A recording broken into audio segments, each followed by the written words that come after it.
So today we're going to be reading from Samyutta Nikaya 12.23. It's called Proximate Cause.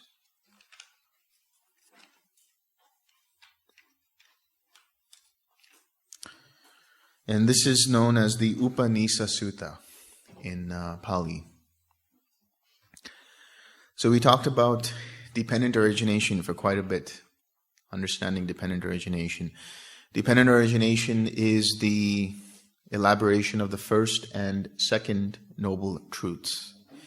This is the transcendental dependent origination, which is the path leading to the cessation of suffering, which means this is the elaboration of the third and fourth noble truths. So it begins, at Savatthi, Bhikkhus, I say that the destruction of the taints is for one who knows and sees, not for one who does not know and does not see. For one who knows what, for one who sees what, does the destruction of the taints come about. Such is form, such its origin, such its passing away. Such is feeling, such its origin, such its passing away.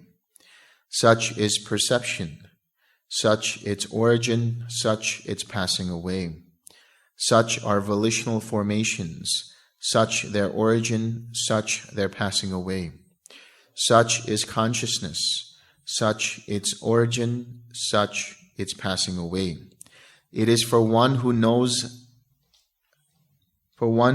thus, for one who sees thus, that the destruction of the taints comes about. So understanding what? The impermanent nature of the five aggregates. These are the modes of our experience: form, feeling, perception, intentions, and consciousness.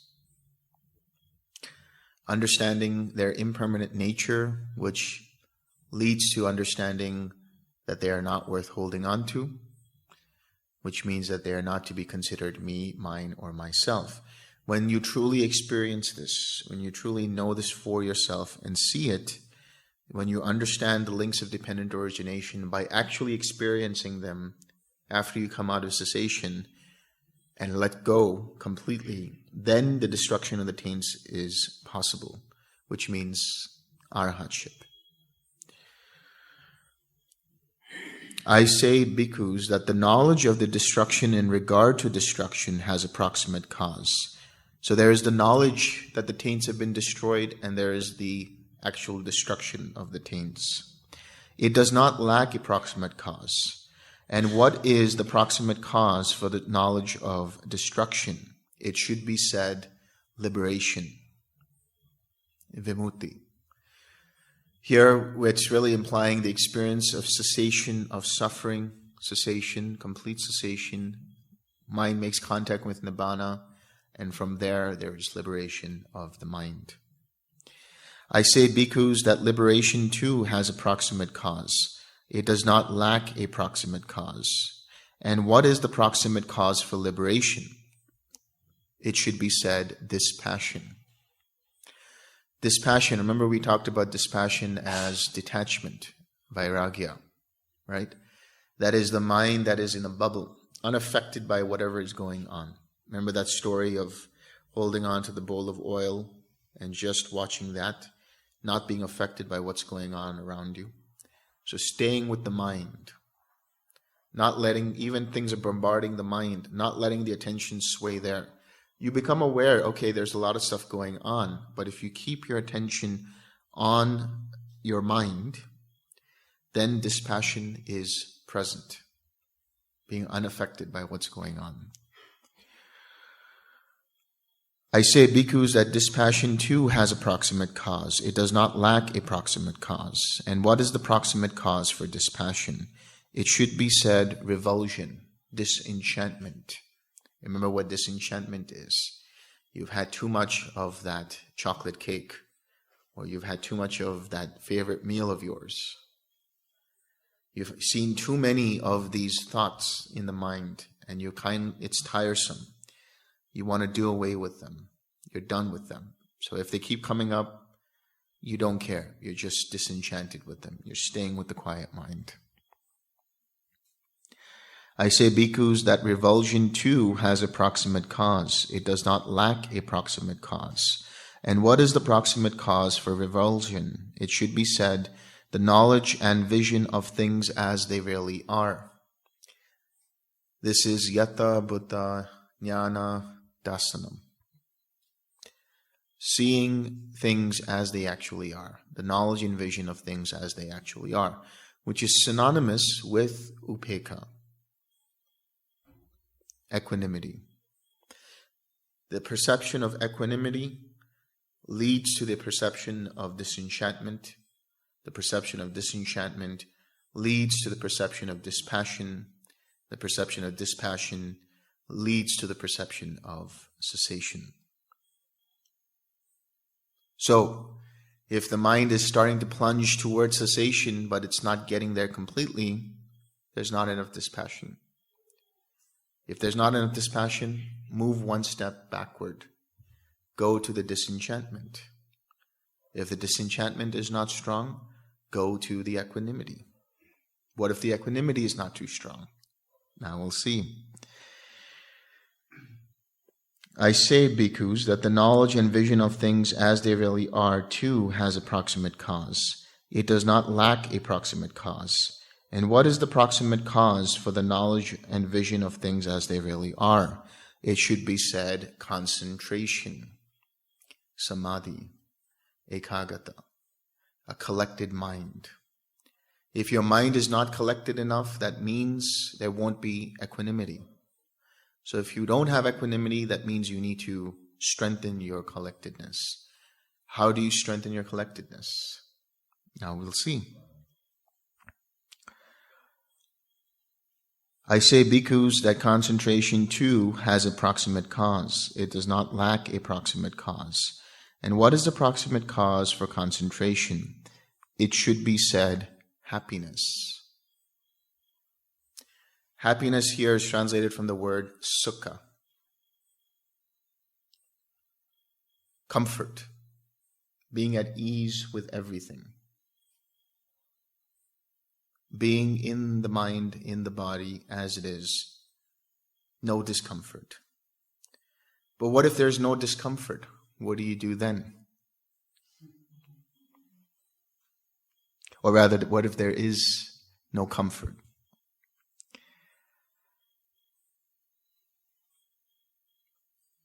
I say, bhikkhus, that happiness too has a proximate cause. It does not lack a proximate cause. And what is the proximate cause for happiness? It should be said, tranquility, relaxation, passaddhi. If the mind is not comfortable, there's agitation. If the body is not comfortable, there's agitation. Pull back your attention a little bit. Relax, soften. Remember, drops. Don't resist or push. Soften and smile. Relax. But what if you're not relaxed? Then what do you do? I say, bhikkhus, that tranquility too has a proximate cause. It does not lack a proximate cause.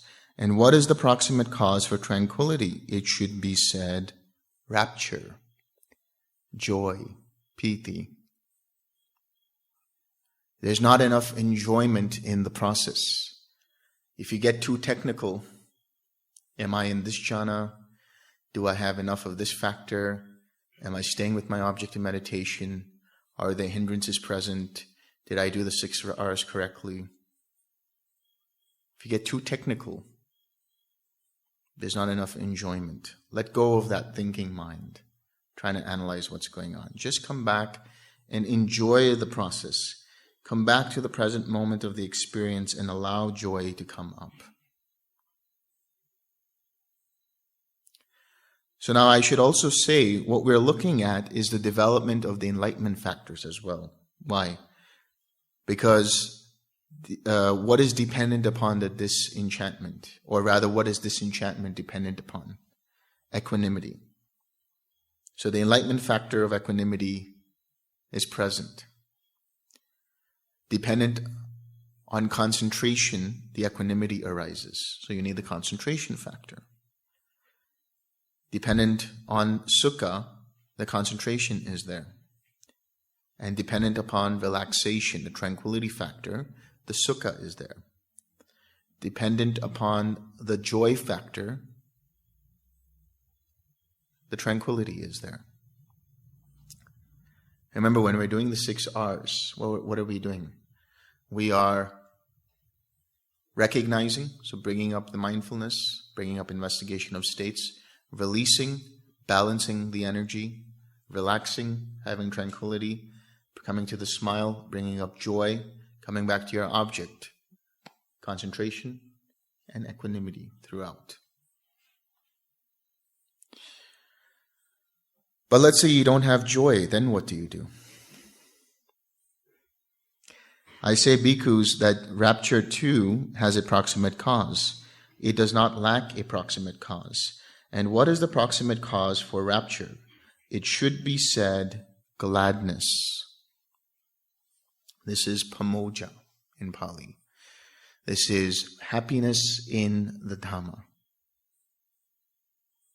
What are you guys here for? What have you been doing for the last 10 days? Understanding the Dhamma, practicing, developing your sila, making the right effort. So the right effort causes the mind to be, oh, I'm getting the hang of this, the self-confidence, the joy in the Dhamma, the joy in doing this. That brings up the joy in meditation. That brings up then the tranquility. That brings up the comfort and happiness. That brings up the collectedness. That brings up the equanimity. Then that brings up disenchantment. That brings up dispassion. That brings up cessation. But let's say you don't have gladness either. Then what do you do? I say, bhikkhus, that gladness too has a proximate cause. It does not lack a proximate cause. And what is the proximate cause for gladness? It should be said, faith, conviction. You all came here out of some kind of faith, the willingness and openness to see what this practice is about. That's the first level. Now, as you cycle through this process, you will go through cycles as you have each attainment, as you have each cessation. Then the faith will be stronger. There will be experiential confidence in the Buddha, Dhamma, and Sangha. In that process, then you do the right effort. When you do the right effort, you experience relief from the hindrances. Because of that, there is gladness. From that gladness, there is joy. From that joy, there is tranquility. From that tranquility, there is comfort. From that comfort, there is collectedness. From that collectedness, there is equanimity. From that equanimity, there is disenchantment. From that disenchantment, there is dispassion. From that dispassion, there is cessation. And then the knowledge. But let's say you don't have faith. Then what happens?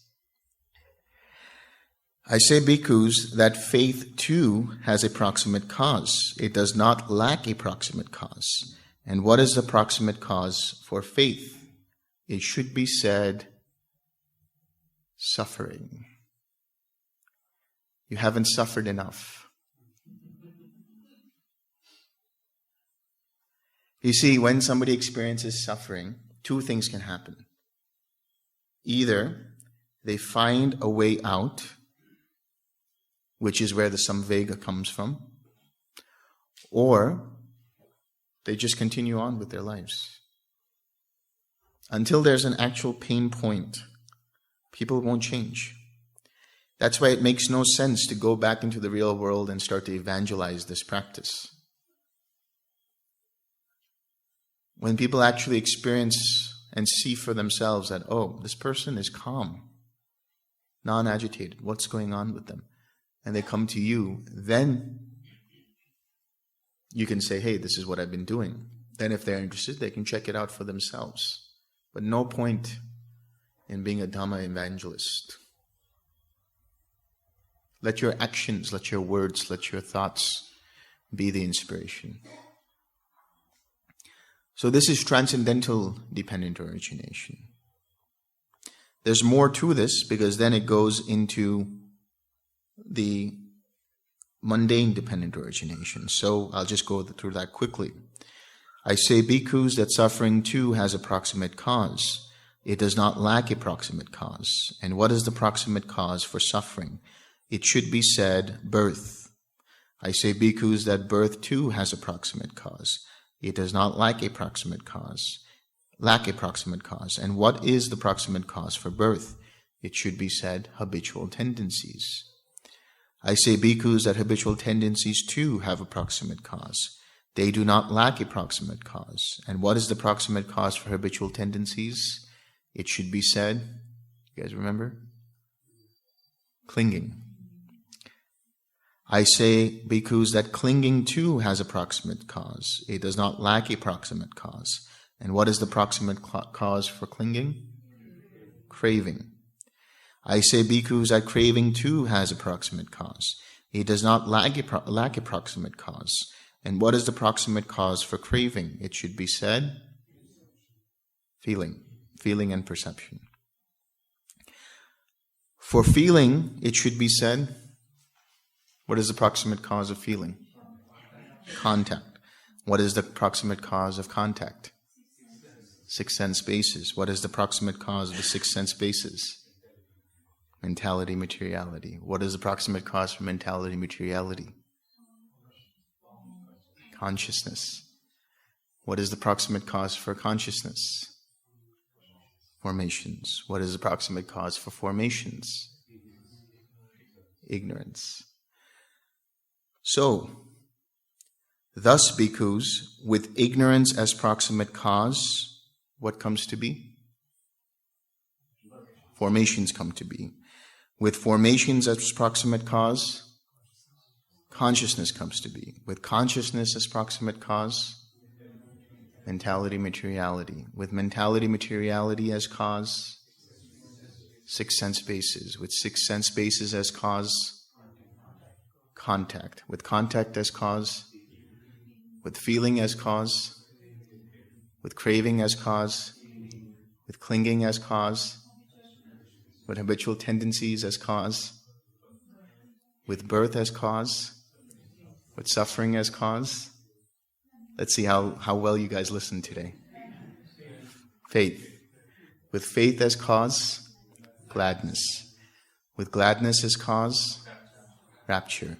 With rapture as cause, tranquility. With tranquility as cause, sukha, comfort. With happiness as cause, concentration. With concentration as cause, equanimity. With equanimity as cause, disenchantment. With disenchantment as cause, with dispassion as cause, cessation. This is the whole path. These are the whole of the Four Noble Truths.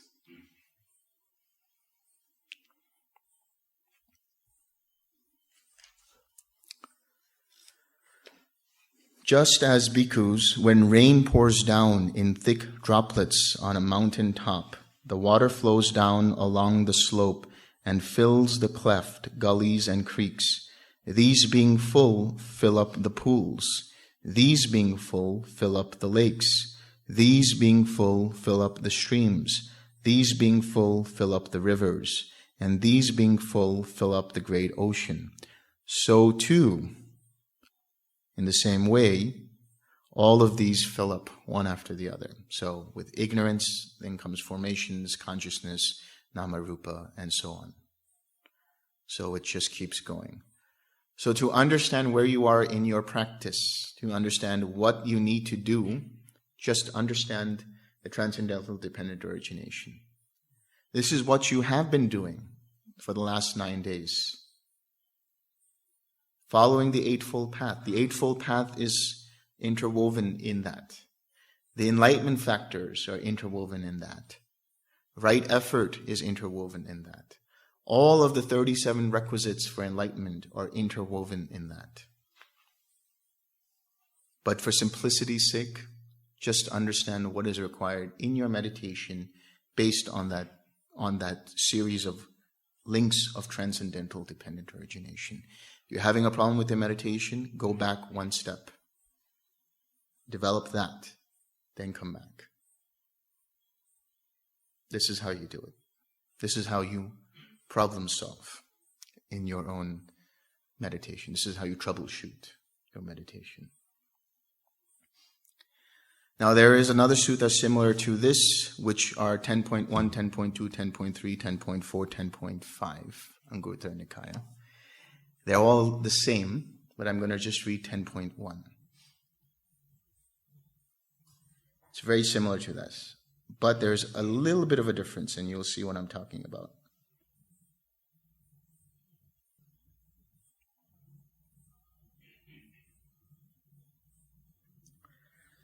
So this is from, Anguttara Nikaya 10.1, which is called What Purpose? Thus have I heard, on one occasion the Blessed One was dwelling at Savatthi in Jeta's Grove, Anathapindika's park. Then the Venerable Ananda approached the Blessed One, paid homage to him, sat down to one side, and said to him, Bhante, what is the purpose and benefit of wholesome virtuous behavior? Ananda, the purpose and benefit of wholesome virtuous behavior is non-regret. Keeping your precepts leads to non-regret, a mind that is not agitated, a mind without any regret or remorse. And what, Bhante, is the purpose and benefit of non-regret? The purpose and benefit of non-regret is gladness, pamoja.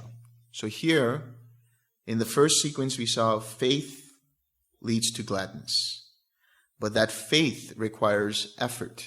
What is that effort? The right effort of letting go, where you have enough energy. And what is the energy coming from? Keeping the precepts. Your mind becomes purified at one level when you keep the precepts. Your intentions become purified when you keep the precepts. From there is non-regret. From that non-regret, there is pamoja. And what, Bhante, is the purpose and benefit of pamoja? The purpose and benefit of pamoja is rapture, joy. And what, Bhante, is the purpose and benefit of rapture? The purpose and benefit of rapture is tranquility. And what, Bhante, is the purpose and benefit of tranquility? The purpose and benefit of tranquility is sukha. And what, Bhante, is the purpose and benefit of sukha? Concentration. And what, Bhante, is the purpose and benefit of concentration? Equanimity. And what, Bhante, is the purpose and benefit of equanimity? Disenchantment. And what is the purpose of disenchantment? Dispassion. And what is the purpose and benefit of dispassion? Cessation. Thus, Ananda, the purpose and benefit of wholesome virtuous behavior is non-regret. The purpose and benefit of non-regret is pamoja. The purpose and benefit of pamoja is joy or rapture. The purpose and benefit of rapture is tranquility.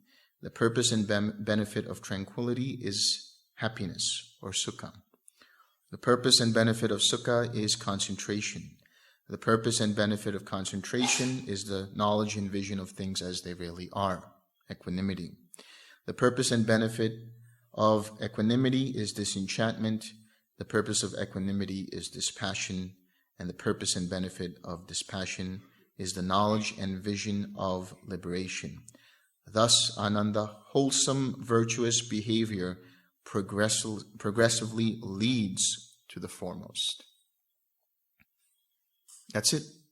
That's the path.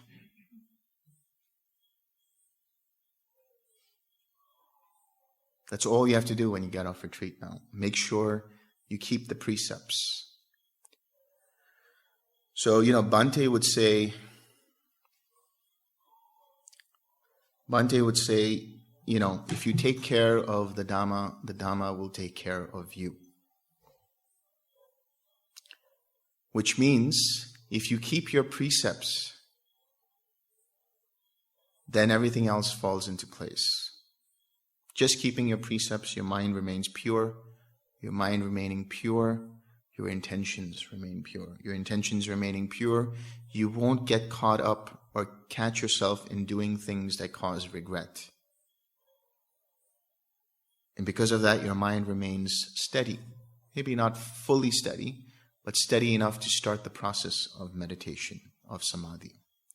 From there, that leads to the knowledge and vision of things as they are, which is insight and wisdom.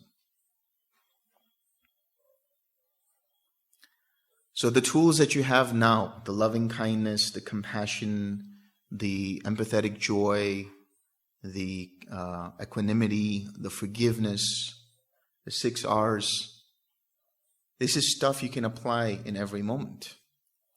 You find yourself stuck in a situation that can aggravate the mind. What do you do? 6R.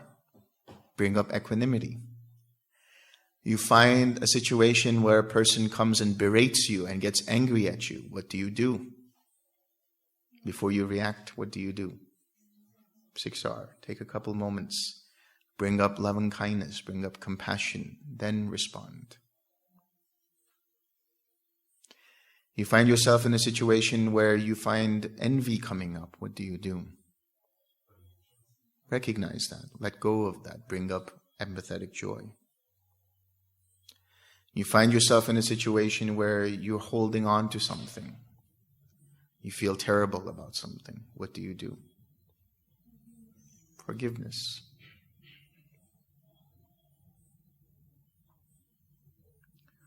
So this is practical Dhamma. This is how you cultivate the mind of an awakened being. Generate loving kindness. Keep the precepts. Generate loving kindness. Generate compassion. Generate mudita. Generate upekkha. Be patient. Be forgiving. Now, you're in a retreat setting. It's much easier to do these things. Now the real test is what you do off retreat. That's a lot of times what people ask me, what do I do off retreat? And I say there is never any off retreat. It's just a mentality. You can still be on retreat while off retreat.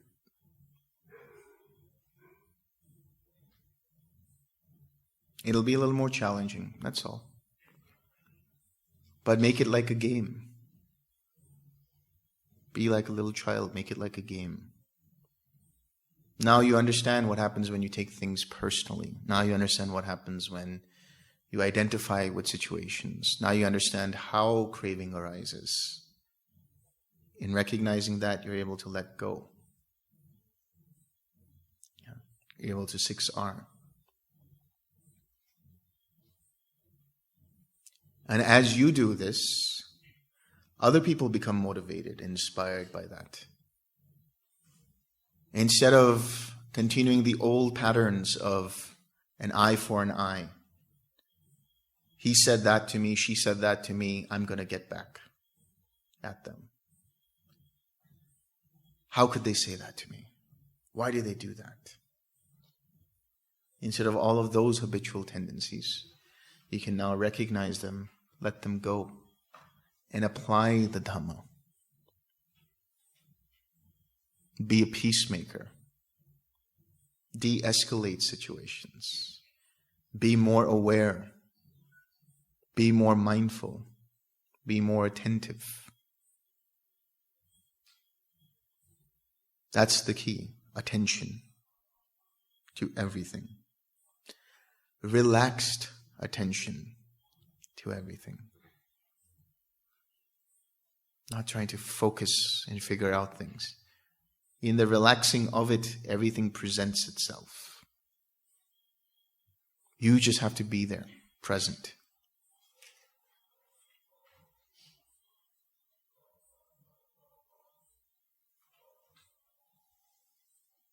That's all I have now. I'm done.